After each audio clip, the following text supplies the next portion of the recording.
ইলিশ মাছ অনেক রকম দিয়েই বানানো যায়। আজ আমার মনে হয়েছিল একটু ফুলকপি দিয়ে ইলিশ মাছ বানাই।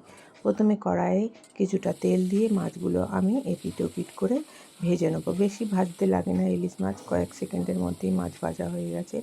মাছ এখন আমার ভাজা হয়ে গেছে। এখন আমি মাছগুলো তুলে নেবো।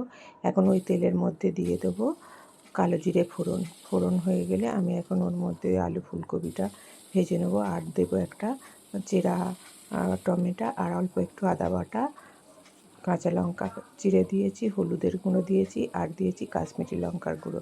সমস্ত উপকরণ দিয়েছি আর দিয়েছি লবণ, দিয়ে ভালো করে কষিয়ে নেবো। কষানো আমার হয়ে গেছে। ওপর থেকে এখন আমি জল দিয়ে চাপা দিয়ে দেবো, যাতে আলু ফুলকপিটা সিদ্ধ হয়ে গেছে।